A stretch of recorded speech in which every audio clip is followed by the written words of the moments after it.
Ողջույն, հարգելի գործընկերներ, մեզ հետևող սիրելի հայրենակիցներ։ Նախ եւ առաջ ցանկանում եմ առանձնահատուկ շնորհակալություն հայտնել Ուժեղ Հայաստան խմբակցությանը, խմբակցության ղեկավար պարոն Կարապետյանի գլխավորությամբ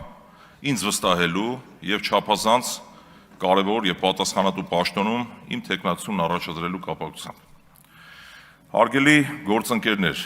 կարծում եմ, որ Ֆինանսավարկային եւ բյուջետային հանձնաժողովը այն եզակի հանձնաժողովներից մեկն է, որտեղ առանց այսպես անկախ քաղաքական տարաձայնություններից, անկախ քաղաքական հակասություններից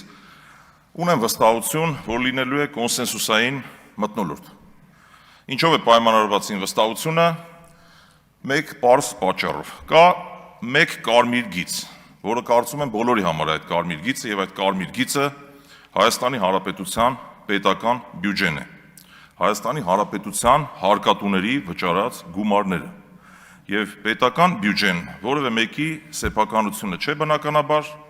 այդ թվում նաեւ կառավարության սեփականությունը չէ եւ կարծում եմ, որ պետական բյուջեի կառավարման արդյունավետության ուղղված ցանկացած քայլ, ցանկացած օրինագիծ պետք է պատասխանատվության բարձր մակարդակով ընկալվի յուրաքանչյուր падգամավորի կողմից։ Այսինքն ունեմ ներքին համոզմունք, որ մենք աշխատելու ենք կոնսենսուսային մթնոլորտում։ Հարգելի գործընկերներ, ես անցել եմ գիտական եւ աշխատանքային երկար ճանապարհ, պատրաստ եմ իմ ողջ գիտելիքները եւ ներուժը ներդնել հանուն Հայաստանի Հանրապետության։ Եվ ունեմ ներքին համոզմունք, որ մենք ունենալու ենք իմ ընտրվելու պարագայում գերարդյունավետ աշխատող հանձնաժողով, իդեմս ֆինանսավարկային եւ բյուջետային հարցերի մշտական հանձնաժողովի։ Իդեպ ես նոր քաղաքական մշակույթի կողմնակից եմ, խոսքը վերաբերում է հետեւյալին. բոլոր այն օրինագծերը, որոնք կբխեն մեր երկրի շահերից, որոնք մեր քաղաքացիների բարեկեցությանը կնպաստեն, պետք է այդ օրինագծերը ողջունելի լինեն, անկախ նրանից, որ կողմն է ընդդիմությունը, թե իշխանությունը այդ օրինագծերի հեղինակը։ Եվ ես ուղղակի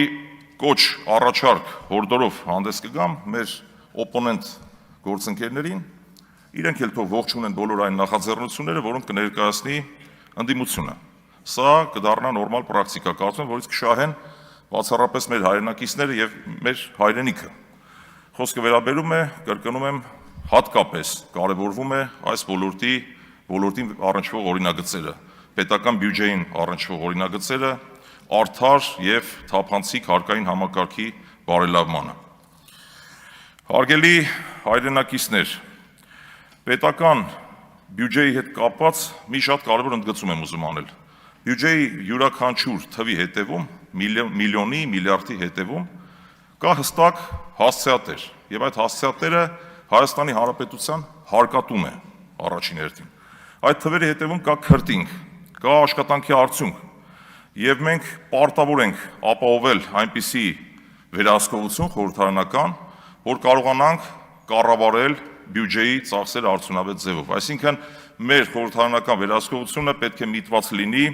պետական բյուջեի միջոցների արդյունավետ կառավարմանը։ Սա խիստ կարևորում է։ Որպես այս հանձնաժողովի նախագահի թեկնածու ինձ խիստ անհանգստացնում է պետական պարտքի անշեղորեն աճը մեր երկրում, որը վերջին տարիներին ավելացել է շուրջ 8 միլիարդ դոլարով, մոտավորապես 1 միլիարդ 800 միլիոն դոլարով ավելացել է արտաքին պարտքը եւ մնացածը բաժին ընկնում պետական ներքին պարտքին։ Ինչով է սա անհանգստացնող, կարծում եմ մենք նաեւ խորհրդարանական վերահսկողության ընթացքում պետք է կարողանանք 24/7 ռեժիմով պատասխանել 3 հիմնական հարցերի։ Ինչու ենք վերցնում պարտքը, որ ուղղությամբ ենք այդ պարտքը ծախսելու եւ ինչ է շահելու դրանից Հայաստանի Հանրապետության քաղաքացին։ Մեր գործընկերներից մասնագետները շատերը հնչեցնում են հետեւյալ միտքը, որ համախառն ներքին արդյունք պետական պարտք հարաբերակցությունը միջազգայինորեն ընդունելի մակարդակի վրա է գտնվում եւ որևէ խնդիր գոյություն չունի այդ առումով։ Համեմատվում են նաեւ զարգացած երկրների հետ, համեմատելով Ամերիկայի Միացյալ Նահանգների հետ, Ճապոնիայի հետ, Սինգապուրի հետ, բայց ցավոք մեր գործընկերները մոռանում են մի պարզ ճշմարտություն, ավելի շուտ չեն խոսում մի պարզ ճշմարտության մասին, թե ինչպիսի կառուցվածք ունեն այդ երկրների տնտեսությունները, ինչպիսի կառուցվածք ունի Հայաստանի Հանրապետության տնտեսությունը, ինչպիսի արտահանման կառուցվածք ունեն այդ զարգացած երկրների տնտեսությունները։ Օրինակ, Ամերիկայի Միացյալ Նահանգների պետական պարտքը շուրջ 40 տրիլիոն դոլարի է հասնում եւ գուցե Ամերիկայի Միացյալ Նահանգները կարողանա իրեն թույլ տալ ունենալ 100-200% պետական պարտք հնա հարաբերակցություն։ Դա մեր հետ կապ չունի ընդհանրապես, սիրելի հայրենակիցներ, եւ համեմատության համար մի կենցաղային օրինակ բերեմ, որպեսզի նաեւ մեզ հետևող հեռուստադիտողները կարողանան ընկալել ինչի մասին է խոսքը։ Պատկերացրեք երկու գործարար, որոնք ունեն հավասարաչափ պարտք եւ սպասարկում են իրենց պարտքը։ Բայց մեկն ունի դիվերսիֆիկացված մի քանի բիզնեսներ, արտադրություն, ծառայությունների ոլորտի ինչ-որ բիզնես եւ այլն, իսկ մյուսն ունի ինչ-որ մի լոկալ բիզնես առանց դիվերսիֆիկացման, որը ունի, ասենք, սեզոնային բնույթ։ Օրինակ եմ բերում։ Բնականաբար այդ պարտքի կայուն կառավարելիությունը ավելի շատ ուրեմն իօգուտ այն դիվերսիֆիկացված բիզնեսմենի, որ ունի տարբեր ոլորտի տարբեր բիզնեսներ։ Մոտավորապես մեր տնտեսությունը նման է սրան։ Օրինակ, նույն Ամերիկայի Միացյալ Նահանգների հետ կապված ամենաշատ ծառայություններ արտանող երկիրն է, դոլար տպող երկիրն է։ Ինչպես մենք կարող ենք համեմատվել Ամերիկայի Միացյալ Նահանգների հետ եւ ասել, որ պետական պարտք համախառն ներքին արդյունքը ուրեմն 100% է, մենք կարող ենք մեզ նույնը թույլ տալ։ Ինչ վերաբերում է վերջին տարիներին, շատ-շատերը հնչեցնում են մեր գործընկերները, որ համախառն ներքին արդյունքը կրկնապատկվել է, պետական բյուջեն կրկնապատկվել է, շատ ճիշտ է, համաձայն ենք։ Բայց սրա տակ նաև պետք է բացասական կողմերին անդրադառնանք։ Որքան է թանկացել պետական պարտքի սպասարկումը։ Վերջին տարիներին միայն տոկոսների սպասարկման ուղղված ծախսերը կազմում են պետական բյուջեի ընդհանուր ծախսերի 10%-ից ավելին։ Սա անհանգստացնող երևույթ է, հարգելի գործընկերներ, եւ մենք սա խիստ ուշադրություն պետք է դարձնենք, եւ ինչպես ես սկզբում նշեցի, անդադար ռեժիմով, որպես հանձնաժողով, ես կարծում եմ, որ մենք պետք է այդ 3 հիմնական հարցերի պատասխանը ստանանք։ Պարտքը ինքնին, պետական պարտքը, ոչ լավ է, ոչ վատ։ Վատ է դառնում այն պարագայում, երբ այն չի ուղղվում այնպիսի, այսինքն պետական պարտքի հաշվին կատարվող ծախսերը չեն ուղղվում այնպիսի կապիտալ ծախսերի, որը կապովի տնտեսական աճ բավարար չափով։ Եվ սա որպես հիմնական խնդիր, խնդրում եմ չանտեսել, սա շատ կարևոր է եւ իմ գործունեության ընթացքում, եթե ես ընտրվեմ, սա լինելու է մեր խիստ վերահսկողության ներքո։ Հարգելի հայրենակիցներ, հաջորդ կարևորագույն սկզբունքը, որը կառանձնացնեի, քանի որ նաև այս հանձնաժողովի տիրույթում են գտնվում այդ համապատասխան բանկային օրենսդրության մասին է խոսքը, որոնք տեսեք ինչ շղթա ունենք տարօրինակ։ Մենք ունենք պետական պարտքի մի մաս, որը արտահայտվում է պետական պարտատոմսերի միջոցով։ Առևտրային բանկերը կարծում են բավարար չափով չեն նպաստում տնտեսական աճին։ Եվ այդ փակ շղթան հետևյալ իմաստով նկատի ունեմ, իրենց ներգրաված միջոցները ներդնում են հիմնականում պետական պարտատոմսերում եւ ստանում ոչ ռիսկային եկամուտ։ Եվ բնականաբար շահագրգռվածություն չունեն միջոցները այլ ուղղությամբ ուղղելու։ Եվ օրինակ կարող եմ բերել, երբ ես ուսանող էի 1999 թվականին, երբ Վազգեն Սարգսյանը վարչապետ էր, իմ ուսանող տարիներին շատ լավ հիշում եմ, որ պետական ներքին պարտքը, պետական պարտատոմսերի տոկոսադրույքը եկամտաբերության հասնում էր շուրջ 70%-ի։ Եվ բանկերը շահույթ էին ստանում պետության հաշվին, այսինքն ստացվում էր պետությունը ֆինանսավորում է առևտրային բանկերին։ Եվ ուղիղ վարչարական միջոցներով Վազգեն Սարգսյանին հաջողվեց այդ խնդիրը կարգավորել։ Կարծում եմ սա ուղղակի խնդիր է, որին պետք է մենք անպայման ուշադրություն դարձնենք։ Հարգելի հայրենակիցներ, հաջորդ կարևորագույն սկզբունքները հետևյալն են։ Մենք պետք է այնպես անենք, որ ունենանք արդար եւ կանխատեսելի հարկային համակարգ առաջին հերթին։ Ինչի նկատի ունեմ, վերջին տարիներին տեսեք, անդադար փոփոխվում են հարկային օրենսդրության հետ կապված տարբեր դրույթներ։ Եվ սա չի ապահովում գործարարների գործունեության կանխատեսելիություն։ Կան առանձին մասնավոր դեպքեր, հիմա չեմ ուզում ձեզ ծանրաբեռնել, երբ մարդը պլանավորում է բիզնես գործունեություն եւ հանկարծ իր գործունեության որոշակի этаպում փոխվում է ինչ-որ մի բան, ինչ-որ մի դրույթ, որը խաթարում է իր բնականon գործունեությունը։ Ես ուղղակի հիմա հարցեր կհնչեցնեմ, դրանց լուծումները հետո կքննարկենք, եթե ես ընտրվեմ, Հաջորդ կարևորագույն խնդիրներից մեկը օրինակ կառանձնացնեի դիվիդենդների, շահաբաժինների հարկումը, շահութահարկի հետ կապված այդ կանխավճարների մեխանիզմը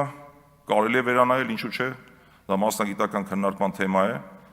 Ինչ վերաբերում է մաքսային վարչարությանը, մաքսային վարչարության տեսանկյունից մի քիչ խնդիրներն այլ են։ Եթե հարկային ոլորտում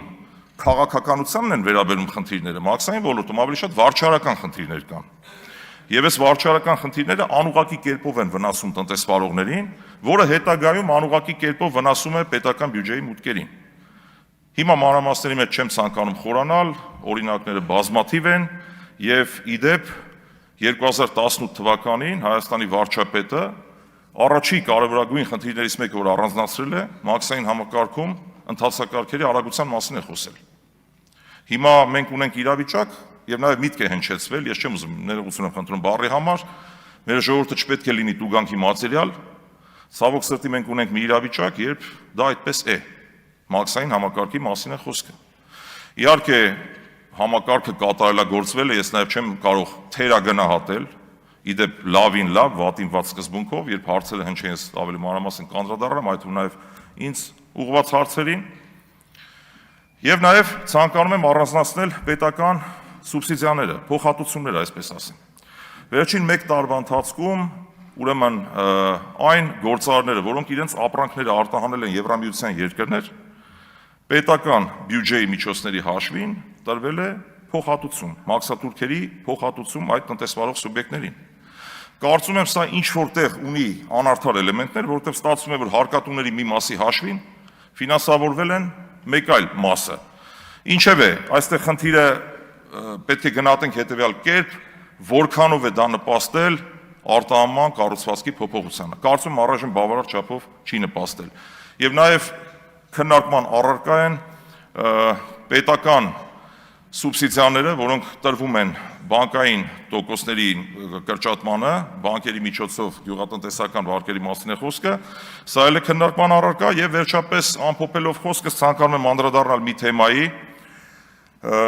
սիրելի ժողովուրդ, հարգելի գործընկերներ, վերջին տարիներին 2022 թվականից սկսած Հայաստանի տնտեսական աճը, տնտեսական ակտիվության ցուցանիշի աճը գերազանցապես պայմանավորված է եղել վերարտահանումների գործարքներով եւ ցավոք սրտի կառավարության ջանքերը այնքան էլ շոշափելի եւ նկատելի չեն եւ այս աճը կարելի անվանել ինքնաբերաբար աճ։ Այո, մենք ունենք համախառն ներքին արդյունքի կրկնապատիկ աճ, բայց սրան զուգահեռ պետական պարտքն է ավելացել 8 միլիարդ դոլարով, ինչպես ես արդեն նշեցի, պետական պարտքի սպասարկման տոկոսներն են ավելացել եւ եթե մենք չկարողանանք փոխել տնտեսության կառուցվածքը, ապա միջնաժամկետ եւ երկարաժամկետ հատվածում ունենալու ենք պետական պարտքի կայուն կառավարելիության խնդիր։ Սա մեր համար պետք է ազդակ հանդիսանա, որ այս ահագնացող տեմպերով աճող պետական պարտքի ֆոնին, ինչպես մենք էինք մեր նախընտրական ծրագրերի մեջ առաջարկում փոխել տնտեսության կառուցվածք եւ արդյունաբերականացնել, առանց դրա մենք չենք կարող ունենալ, կրկնում եմ, պետական պարտքի կայուն կառավարելիություն։ Սրանք այն հարցերի մի մասն են, որոնք ես առանձնացրել էի։ Իհարկե, եթե հետագայում